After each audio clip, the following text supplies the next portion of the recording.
Hello, everybody, and thanks so much for tuning into this incredible episode of Sunday Sabbath with Steve Marchena, Lane Bang Cable, and of course, Kelly V, the Pop Pixie, your wonderful host. I just want to give a shout out and a very special thank you to Robert Vines and Rip Vines Records, as always, as our wonderful sponsor.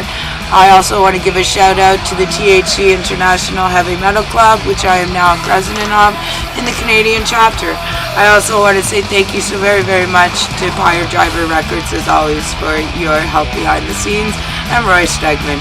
Thank you so much for your support, everybody all over. I also want to say I really, really am honored to have these special segments by Bob Bledsoe and the incredible Green Room Pythons. So I just hope that you enjoy it as much as I do. Sit back, grab a comfy chair, grab a joint, grab a beer, grab a glass of wine, whatever it is you need to be comfy, and enjoy a great interview from my wonderful ROCKn, TALKn family and I, Kelly V, Pop Pixie, with love. We're going to get right to that intro clip from Green Room Pythons and Bob. And also, you're going to love Kent. So thank you so much to Bob Bledsoe and to Kent for doing this. This is so much fun. I hope you enjoy it, everybody. Pythons are really cool, but should you have one living with you? I mean, yeah, maybe. Here's why.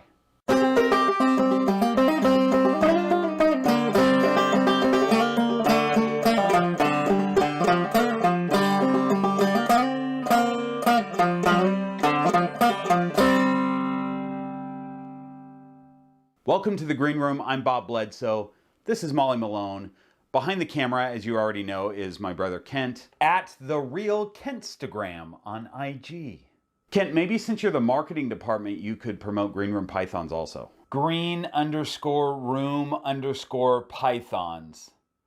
In last week's video, you saw a list of reasons why you shouldn't get a ball python. And a lot of those reasons didn't have to do so much with drawbacks of ball pythons, but they had to do more with sort of quirks of human personalities that maybe shouldn't get a ball python. So if you watched that video and you weren't scared off by any of the downsides of ball pythons and you didn't identify with any of the human behavior quirks, this might be the video for you. And watch till the very end, because just like in last video, I'm going to let Kent give his reasons why you should get a ball python. You shouldn't. Kent, last week you got to do this. We need to give both sides. You work for a python company. Okay. You've got until the end of the video to come up with your reasons why you should get a ball python. What? Nothing. Thanks so much, Bob and Kent. We're going to get right to the interview right now. Thank you, everybody. I hope you enjoyed that as much as me. Stay tuned at the end of the interview. We got a little bit more with them, too. You're going to love it. So enjoy this interview. This is a really special one. I had a lot of fun. Just thanks, everybody. Kelly V.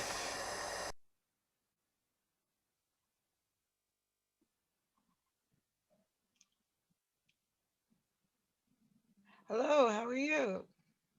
Oh. Hello, how are you? Hi. Hi, you're the first one here. Welcome. Awesome. Yeah, it usually takes people a few minutes to kind of get into the show. Sorry about that. No problem. What are you up to today? I'm going to start work about 5, so I'll hang with you for a little bit here. Jimmy Mitchell says hello. I just spoke with him. Oh, nice. He is a good brother. I wondered, I was going to ask if you knew him being from West Virginia. Very, very well. Actually, we met when we were both in high school. We went to different schools, but then we went to the same college, and we're on the same college radio station from like 93 to about 96 or so, and we've stayed friends. And he actually was a bass player in our band for about 6 months. Oh, wow. Back in 2006, yeah. That's really, really awesome. He has been, you know, a really solid friend for a very long time, you know, and it's a hard thing to say about people, you know. It's I mean, I was 17 and he was 16 when we met, so that was in 91, something like that.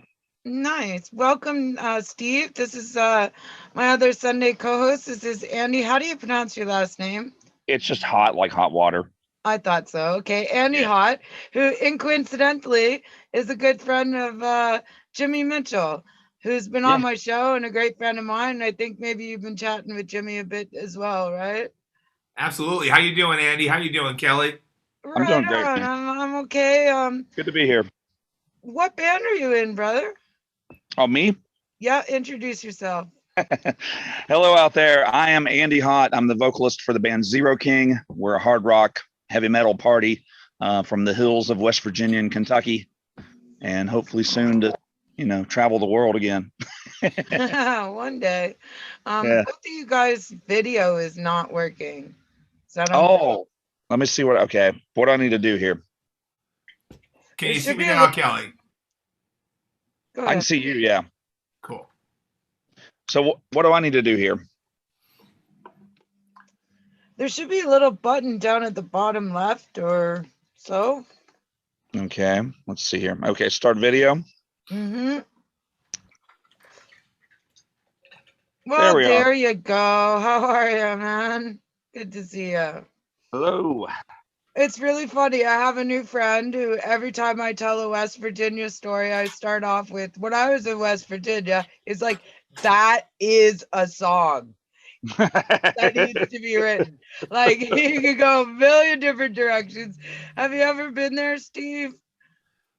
West Virginia? Yeah. Probably over 10 years ago at this rate right now. It's quite a place, isn't it? Absolutely. It's got quite the metal scene, though. I mean, it's really devoted fan base out there, I'd say. And Yeah. why do you think that is? Well, I mean, I think a lot of people here just grew up with music in their blood. There's so many different types of music that are just sort of native to the area, whether it's country music from just, the, say, like Kentucky area, Tennessee and all that coming up. And then of course you've got your whole like bluegrass that, comes from the mountains and, I guess a big sort of like, Southern gospel kind of thing that a lot of us grew up into, I guess. So he's What putting is on a mask. going on there? Costume change. I like it. Yeah, he's putting on a mask. Yeah, so I think we just all kind of grew up with music in our blood and then gravitated different ways or whatever. But I think the reason that the metal is so prevalent here in this whole region is like people are just looking for a way to vent anger about their lot in life. You know what I'm saying? It's like the opportunities economically aren't always great here, and then you deal with a lot of crooked politicians and that kind of thing. And It is funny. Okay, so I moved to Huntington, West Virginia on a fraud, and we'll talk a little bit about that story maybe right now. Yeah. So there's a gentleman there who pretended to be somebody else, a pretty famous musician in his own right, if you know Pantera very, very well. Okay, which right. I Who did. I actually went to high school with this dude too. That's what's you funny about it. fucking know this asshole, okay? Yeah. So I totally believed him because I'm a fucking imbecile, and it was years ago. So off I trot to West Virginia to meet who I think is, we won't mention it because the real man still believes this is a fraud of some kind and I really don't exist, and I'm trying to, it's funny. But I will get him on the show. He is a really genuinely, honestly nice person with a family. He's just like weirded out by the story. But I traveled all the way from Florida to West Virginia, and that's how I ended up in Huntington. And what a place, like coming from anywhere else to Huntington, right? It has a very serious drug problem. There's a lot of dried up businesses and industries. So there's a lot of poverty and there's a lot of struggle. There's a lot of beautiful homes and a beautiful town that's just frozen in time. Yeah. It kind of stopped growing in like the 90s, basically. It kind of ended right around the millennium. And actually, that was really about the time I left Huntington. I think I left in like 99. I moved to Louisville for a little while, did commercial radio there for like a year, did a band while I was in Louisville. And then I lived in Atlanta for like 4 years. And then I came back in like 2004. You want to say something, Steve? Because now you look great. Let's see that. Thank you very much. It took me a minute to put myself together. I have a surprise. Yeah, so So I came back to Huntington in like 2004, and by that time, things were pretty much dying. The music scene there, it wasn't. For a couple of years, it was pretty good, but it kind of dried up, and it's slowly trying to come back, I think. But I've been in Charleston, which is just up the road, which is maybe a step up from Huntington. I don't know. Probably not really. There's a little bit more opportunity here, I think, than in Huntington. It's true. Huntington, I mean, it was incredible. You could buy like a really beautiful 6-bedroom house for a few $1,000 just because people want to leave town. But the poverty, the struggle, the strife, it breeds really interesting music. Yeah, absolutely. That's the interesting part. And I was right on that, looking for some property to rent to start up a music store, actually, or music related, metal related, anything. And I went across the bridge into Ohio. Didn't know it was a dry county, because where the fuck do those exist in the world? Like, what the hell? There's a lot of them. Actually. Wanted to put on some metal shows across the little bridge there. Yeah, that didn't go so well. Dry county. Hey, Ben, are you there? Hey, what's going on? You need to hook up your camera. I'm gonna let Steve chat a bit. Okay. What's up, Ben? How you doing? Good, man. Long time no talk. Can you see him or not? Here I go. There you go. You're very colorful today. Thank you. I thought I'd go with orange and my orange vest. That's a nod to Michael J. Fox and Back to the Future. Nice. Oh, I see. There you go. Now you definitely look like the metal version of Jay. And he put that on it. I was like, well, that's a good excuse. We could have done Mass Day. But There we you didn't go. think of it. So we're just talking about West Virginia. My friend Andy here is from West Virginia. You're not at home. You feel a little left out, Andy? What's that? You feel a little left out? Left out? Why's that? Everybody's pulling out masks now. I've got some other ones too. That's all right. I'm just chilling on my back porch before I go deliver food for people. Deliver food. Yeah, that's, I think, the new job spec for a lot of musicians right now is driving food around. Doing the Grubhub. Grubhub. It's pretty funny. Doing the Grubhub. It was pretty lucrative last year for sure. I bet. We only have that as well. We don't have any dine-in eating at all. Everything's shut down. It's been a hot issue for sure in the music scene and how people feel about it, and just having an opinion either way. Boy, it's taking a long time to get situated today. Oh, yours close too, huh? Oh man. All right. So I don't have anything Star Wars related, but we could definitely do a masked episode right after this one. Absolutely. You guys are funny. So I guess you're a Star Wars guy over Star Trek, right? Oh yeah. Well, I would consider myself. I'm sorry, what would you say, Steve? Star Trek or Star Wars, if you had to choose. I gotta Star Wars. I gotta go Star Wars, but I love Star Trek too. I know, right? Yeah, Star Wars for sure. But Star Trek loses me sometimes. I can go so deep with Star Trek, but Star Wars definitely. It took me 32 years to watch the first movie, like the original one, which is not the first one, right? Apparently. But, the one you would have watched as children, right? Sure, the one in 77, yeah. And, I was really stoned, and I noticed all the mistakes in it, which kind of go away from just enjoying it. Like, I didn't have that, 8 or 10-year-old wonder attached to it, right? Right. I mean, what does he say? Here's a trivia question for you guys. What does he say after he saves the day and he makes that impossible shot and he gets out of the spaceship? What's the first thing he says? Well, he says Carrie instead of Leia.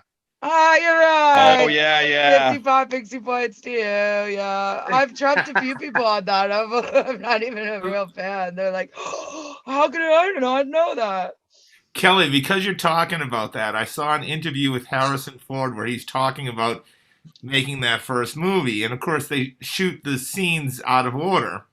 and they Right. were in they were in the scene that was immediately coming after the escape from the trash compactor when they're going to get off the Death Star. And they go to shoot the scenes, and Mark Hamill was, looking at the continuity, what had happened before that. And Mark Hamill said to Harrison Ford, this doesn't make any sense. If we just got out of that trash compactor, we should be all slimy and dirty now, right?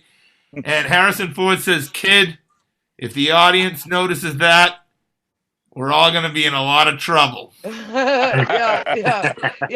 It's funny to pick apart things, but did you notice it the first time through? No, of course not. Oh. No. No, I don't know if I would have. That's 1977. That was the first movie I saw in the theater, the Star Wars. Oh, my dad took me to Firestarter. Oh, that wasn't good. We were going to Catholic church at the time, and I'd sit there and just stare at candles, and I was convinced they were getting bigger. I was just breathing on it, right? My grandma would say things like, we're going to have you exorcised. I don't know. I saw that movie when I was like 9, I think, The Exorcist. I think. Yeah. I love that horror movies and music are making a combined effort. I think that more people should do that. I don't know. Maybe that's so. Andy, where you? I came in late. I'm sorry. Where I see you're outside. Looks nice out there. Where you at right now? I'm in West Virginia. I live in Charleston, West Virginia. All right, cool, man. How's the metal scene down there? It's slowly coming back. Obviously things have been kind of frozen for a minute there. We actually live music wasn't allowed in West Virginia for like a better part of a year, and it's finally starting to come back, but it's still kind of weird. Like when you play in West Virginia, people have to stay at their tables and socially distanced and all that kind of thing. So that's kind of weird, but there's some good bands here for sure. And we've got a couple big bands. I don't know if you guys are familiar with Byzantine, but they're from West Virginia. There was a band called Bobaflex that's now known as the Lonely Ones, and they're pretty big. They're from here. I'm trying to think other people that were from this area that there aren't that many that actually broke nationally, but there's some really good local talent for sure. Really, and a really amazing scene for supporting local talent in all genres, and a thriving community that goes to the shows. I noticed as well, which is important. We're dealing with losing a lot of venues, of course. I'm sure Boston is the same way. The large scale venues, are they shutting down? Well, last I saw when I was looking for clubs, just to see what was going on in the paper, it was really sad to see that a lot of the big clubs that are like staples of clubs in Boston, if you Google them, it would say closed, and it would say closed down. Now I don't know if that's permanent or if it was a temporary, but it was written as permanent. I know Boston is supposedly supposed to be open to full effect in August 1st or something. Steve, you can correct me if I'm wrong. Which, well, if we're ready, then I wish everybody luck. But is that right, Steve? August 1st? I think it's the state of Massachusetts is August 1st. And the city of Boston, August 22nd. So they're doing it about 3 weeks later. Andy, you mentioned that they have restrictions at the live concerts there where people have to stay at their table. Is that correct? Yeah, they can stand up, but they have to be at their table and within their little, it's sort of like a pod system, I guess, in a way. They're trying to keep like little groups of people separated, but not moving around the club. Is everybody being cool? Is everybody being cool and actually staying in that area and not like? I mean, to me, not really. Once the bands get playing and stuff, people are up. They're up in front of the stage. They're dancing around. And that's a matter of like security and control. And then people are being controlled. There's going to be fights. There's going to be aggression. You got alcohol. This is a disaster. It is. So I don't know how to manage that without extra tons of security or like, God knows, biker security. I think I know how to handle how one way that we could I want manage to it. say something. My friends out in Texas and Oklahoma just did 5 days of concerts, all open, thousands of people. It's really, really separating, because I can't get them on the shows. I can't get them to support. I have hundreds of people that would have, but because of our views, and I don't care. I think that we're on the right way of doing this. And I'd like to hear what you have to say because maybe they'll listen. Well, the first thing, I'd rather lose friends for being who I am than gain them for being somebody that I'm not. You said that last week or the last episode you were here, and I love you for that. And I agree. Thumbs up. Thank you so much, guys. You're so right. But I hope that we change some perceptions a little bit. There's a bowling alley in Brockton that allows people to bowl without masks. And I have a friend that is on the total. First of all, let me say this. I have a lot of friends that disagree with me on this, and they're still my friends. I can have a viewpoint on this. That's the thing. They're not able. Some people can't do it. You know what? It's not my problem that they're so intellectually limited that they can't disagree with somebody and still love them. Okay. Yeah, I so guess. my friend, he posted pictures at the bowling alley, bowling without masks, and he made a comment where he said, if there had been a restriction on masks, then him and his girlfriend wouldn't have participated. So businesses are in a difficult spot now because they cannot cater to those people and to me, but they try to. And the way they try to is they list rules like you got to stay within 6 feet of your table. And that's trying to attract people like me, right? But then once they're in practice, they don't enforce the rules. And that's trying to, cater to people like my friend that went bowling. The problem is, are they going to have confrontations and explosive situations because of this crooked business practice of saying we're going to have certain protocol and then not enforcing them? Yes, they are. Is it going to get worse? Yes, it is. All I'm asking is this. If you want to have a place where people can go away from the table once the band starts playing, that's fine. Just advertise it that way. I won't go, but there won't be a confrontation. Then there's an insurance liability. Then the clubs, there's just a whole mess of stuff, maybe, right? Because if you segregate people and they get it, then I don't know, right? They may think it's a great idea to go in the cage that night, but 3 weeks later, when they're incubated, they may not, right? Or their parents or whatever. So I mean, I don't know. And Jackie Chambers has spoken that in the UK they're putting into practice that bands and shows and venues have to have test strips at the door. I think that's freaking brilliant. That is great. I really, really do. Because if you have it, you can't come in. You just turn around and go. Or just making sure that it's as safe as possible. What's the risk in that? Just I think that okay. Question. What is a test strip exactly? Because I've seen the swab test, but maybe it's something that's exclusive to England. I don't know, but it can immediately tell if you have the antibodies. Yeah, because I've heard that there was a rapid test, but we haven't seen anything like that here at all. I will have to get her to explain that tomorrow. Yeah. Last week I had 2 rapid tests, and I had my negative, thank God, results. Within both of them, I came back within 15 minutes. It is possible. It's a matter of just buying them, and apparently those test strips are available to musicians, and they're saying that this should be put into place. And I think it's a beautiful idea. It would mean a lot of government support to it, I think. And then again, government support to musicians being an industry that is an industry we're supporting. I mean, so how does it work? Do you lick them or something? Or I have no idea. Honestly, I have no idea. So, tomorrow I talk to her at noon. I'll definitely ask her again. Yeah. Because this is just brand new, and I think it's a wonderful idea. But there are people who, are dead set against the vaccines, dead set against just being told what they have to do. And there's always going to be people like that. And you're right.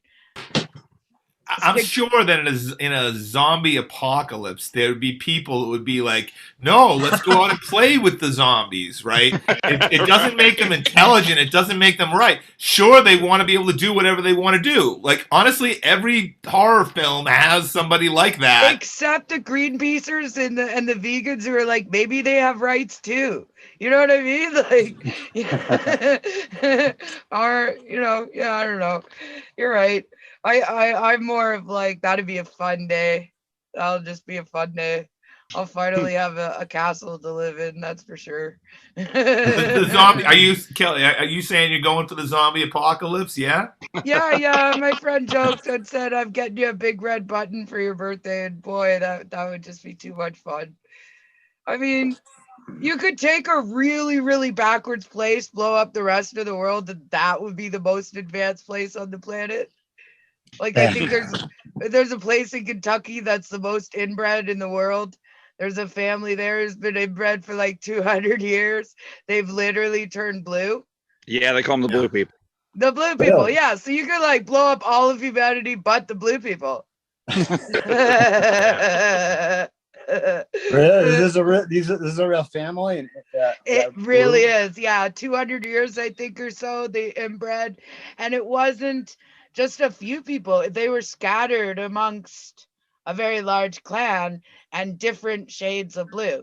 You can also turn yourself a freaky shade of blue if you drink enough colloidal silver. Wait, how much is enough? The guy who did it was on a talk show when I was like a teenager, and he was adorable. And his family was like, "You have to go to the doctor." He's like, "Why? I'm fine." And he's like, "Papa Smurf flu." He's like, "I'm fine," and he wouldn't go, right? But he made a distillery for migraine treatment and had been drinking it over 20 or 30 years, I think. And it wasn't only his skin, his organs died as well. Yeah, that sounds healthy. What? So, Andy, the thing we were talking about before, I just wanted to maybe I wanted to tie something together here, because you're talking about the regulations, and Kelly, you make a great point that of course the insurance companies want the places to say everybody's going to be distant and everybody's going to be masked and whatever. Of course, right? Yeah. But I think what's important is that I know that I have extreme views on one side of this issue, and I know that other, beautiful human beings have extreme views on the other side. And I think the most important message to get out to them is this is not like a battle or a war. It's not like my side wants to take over or their side wants to take over. But we do need to find something that works for everybody. And to me, like honesty in labeling, like that show that you were talking about, Andy, if people want to be able to move around, then maybe the club might have to charge more for tickets and work it out with the insurance company so they can be honest about what the conditions are, so they don't attract people into situations where people are going to feel like, I've absolutely gotten into situations that I was totally uncomfortable with, and I only did it because I was promised things would be a certain way. Right. It didn't work out. But I just want to say to the people on the other side, this is not a battle. We're not trying to take over, but we do have to figure out a way to coexist. That's what I call for now. I think you're so right. And I think these test strips would be a great way, because it doesn't matter whether you've had the vaccine or not. It doesn't matter if you're hanging out in groups or not. It just matters if you're not carrying it in the door. Right. That's all that matters. Then all of that can go aside. Because what happens when people mingle? They want to hug each other. They want to dance. They just want to interact. The drunker they get, the more they want to do that. Especially when you add alcohol into the situation, you're not gonna. That's gonna definitely relax people from restrictions as well. For sure. Just unfortunately, it just comes with the territory. Yeah. And then obviously music. It's ironic. I'm really curious of how much money is funneled into the music industry is funneled in through alcohol, because if you think about it, bands for the most part, unless they're playing alcohol-free huge venues where they're paying a ton for tickets, are basically a draw for a bar to sell drinks. Right. And most big things are sponsored by Coors or liquor companies as well. Oh, sure. Yeah, all the big festivals and Mostly, stuff. yeah, definitely. So why are they not stepping up and putting some dollars back into the industry that they make money from? And I think there's so many broken aspects to what's happened, and I see how hurting as a world community, musicians are going through right now, and it's really heartbreaking. I really don't have any idea how to fix that. I'd love to, but But you know what? I think the answer is instead of fixing it is adapting to it, because I think adapting to what That's the awesome. reality that we have now, it can totally take away that heartache and that miss of what just looking at what we used to have.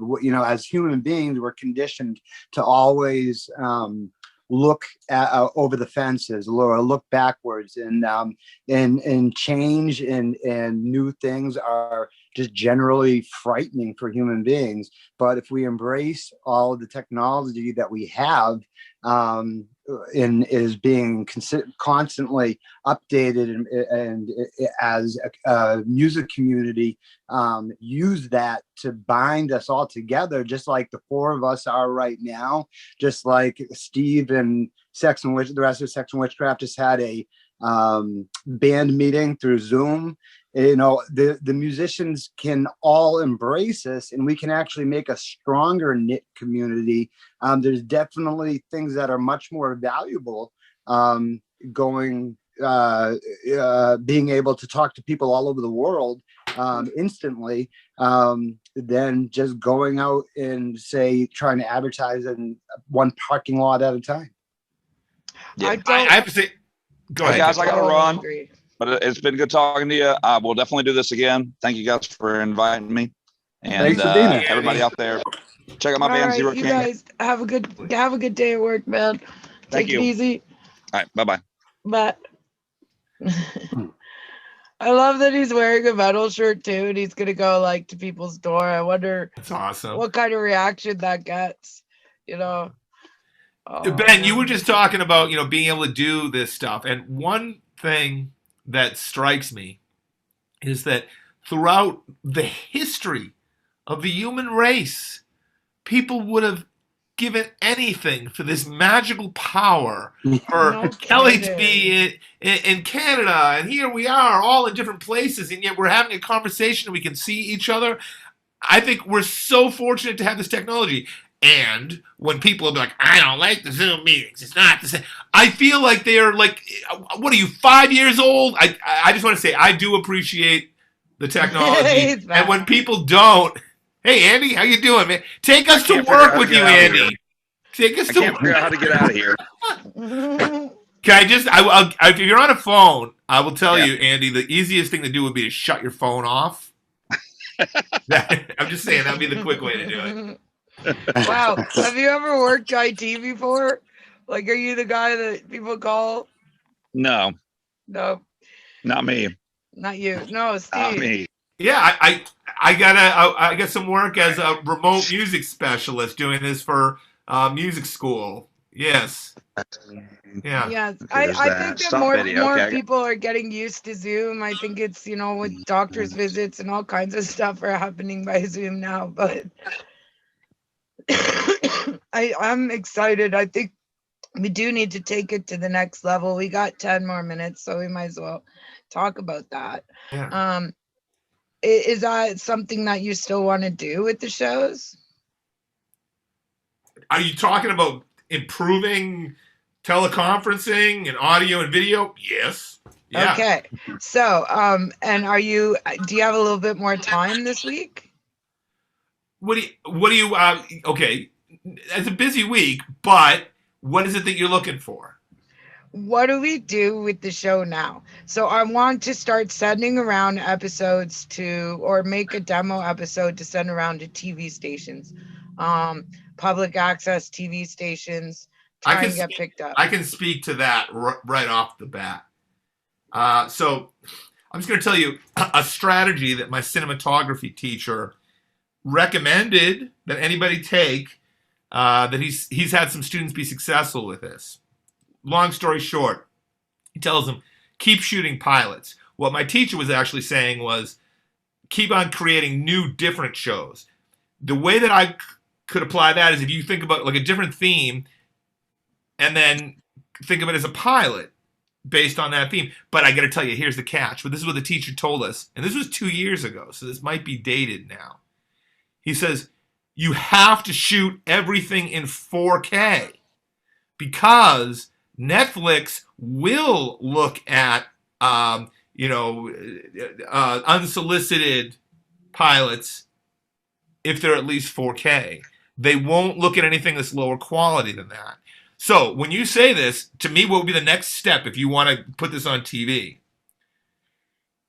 First of all, I'd recommend Rock Out Loud Live because you're going to have better quality audio. Thank you. I couldn't remember the name of the thing, and it's like. If you wanted to do that, Kelly, and the truth is that this wouldn't be the right week for me to do this. But at some point, if you wanted me to host your show on Rock Out Loud Live, I could shoot it in 4K and get you great audio, and just whoever you want to invite on the show, that's up to you. Like you when run are the you show. free? Let's set it up. I'll grab a bunch of great people, and then I can definitely I'm doing so many a week that I'm kind of hitting people up the next day. I'm like, oh God, I got tomorrow's show. Who's gonna be on? I'm like, it's so busy. So, but if I have a date to do this, let me say this. Let me. I have a kind of a list that I'm working through right now. So this is not the best week, but when things get a little freer with me, let's set up a date. We'll do the show. I'll host it on Rock Out Loud Live, and I'll record it. And whatever we get on that show, I mean, I can tell you that I can get better quality audio and video than we're getting through Zoom. So would it be in 4K then? I can shoot it in 4K. Okay, perfect. But that sounds awesome. That sounds really awesome. I am really battling a concussion. I don't know. This week has been hard, man. Like right now I'm laying on ice. I'm really dizzy. So, and I'm really foggy and confused. And I thought it would go away by now, but it really hasn't. I've been sleeping an awful lot. So it's just getting harder to just tip people up and do the whole networking. But hopefully it'll go away in a bit. So I appreciate all the help. If you are available, Ben, this week, I hope you are. Absolutely. I mean, you just give me notice, and I'll do it. I'd like to do as many as I can.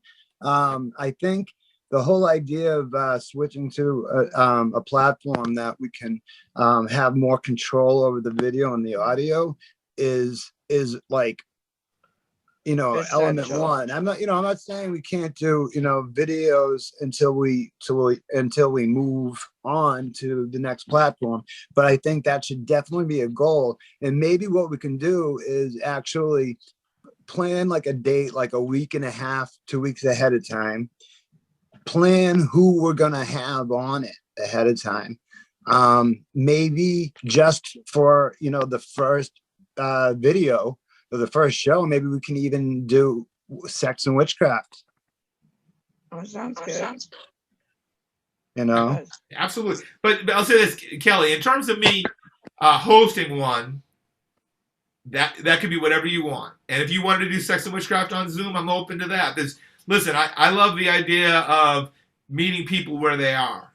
So however you want to proceed, we could do Zoom, we could do Rock Out Loud. But just when you asked me, what would be the number one thing that could improve? I think Rock Out Loud is perfect because we need to do an episode to send around to networks. And I have done a lot of research, and there's an awful lot of them. And I thought you had to buy slots.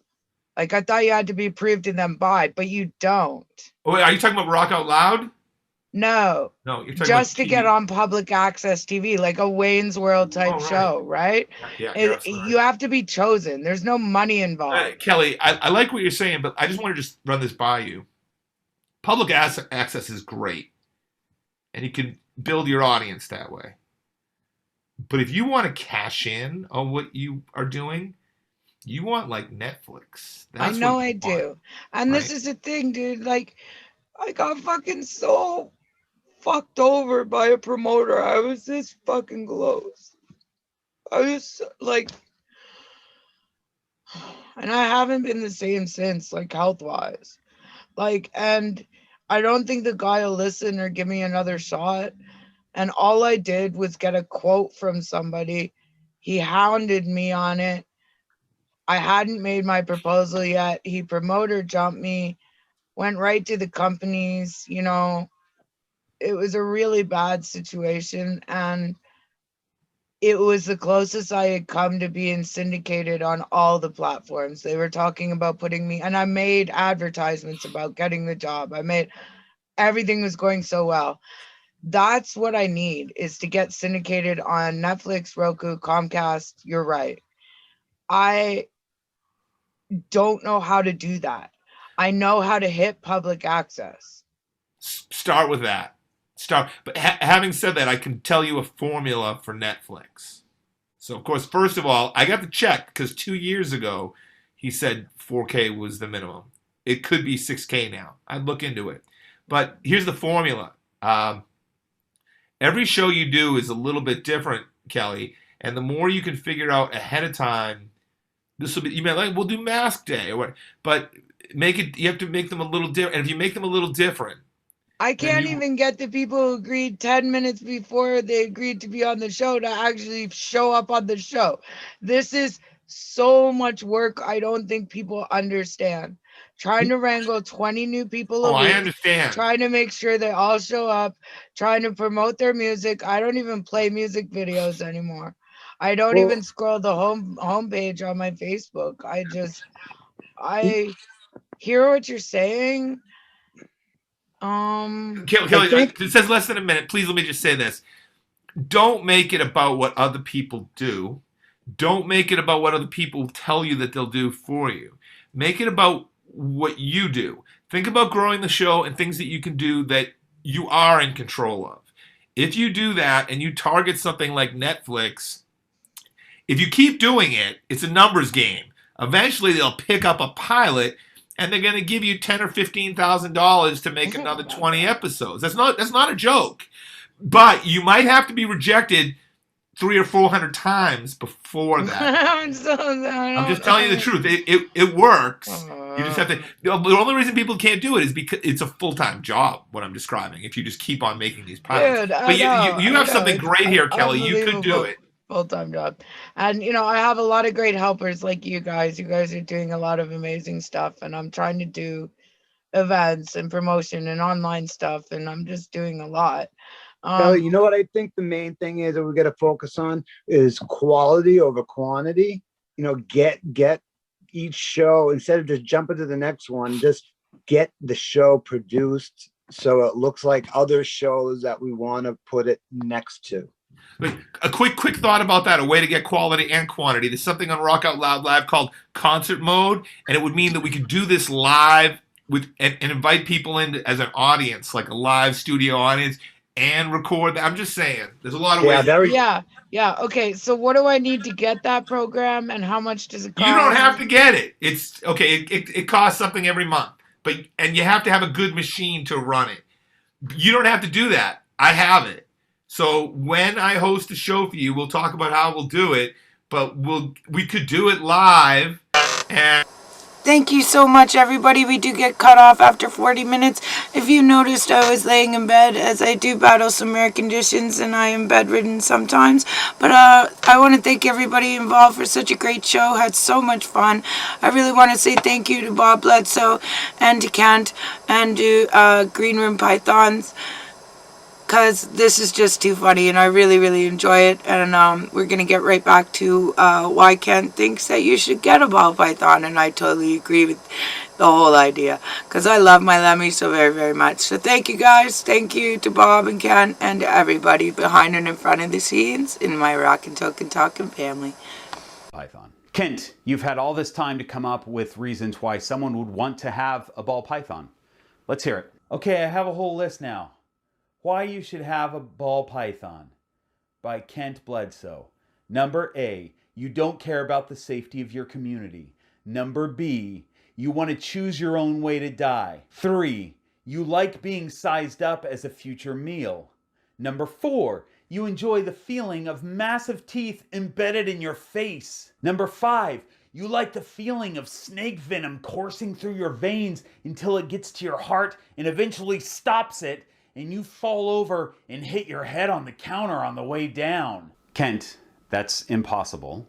If you were in the kitchen standing near the counter, I had a friend who hit his head on the counter once. I'm talking about your entire list. You didn't even hear a thing I was saying. I'm focused on trying to film you in a professional manner on my state-of-the-art camera. I don't have time to also listen to what you're saying. Thanks, Kent. Do the sign-off since you're the marketing guy.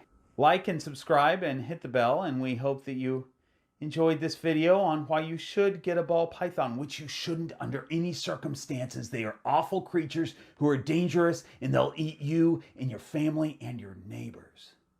Stay alive.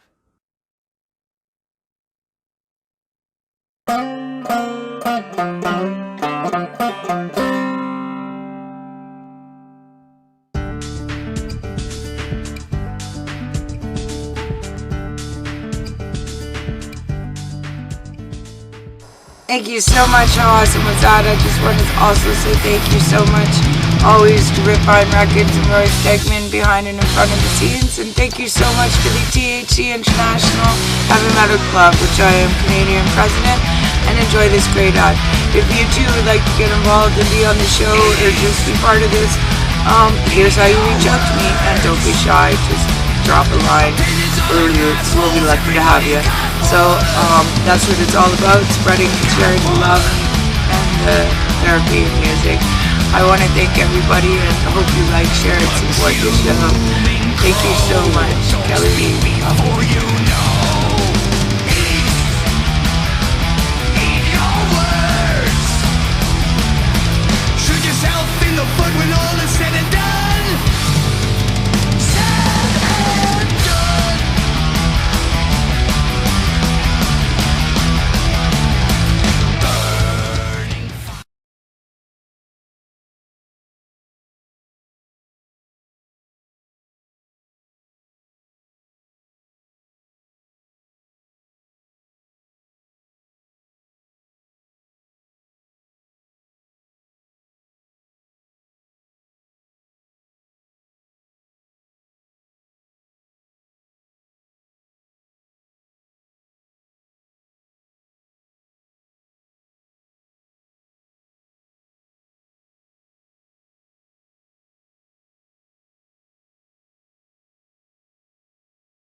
Thank you so much, everybody. And if you'd like to be on an episode of ROCKn, TALKn, here's how. Just reach out to me. It's not that hard. Don't be shy.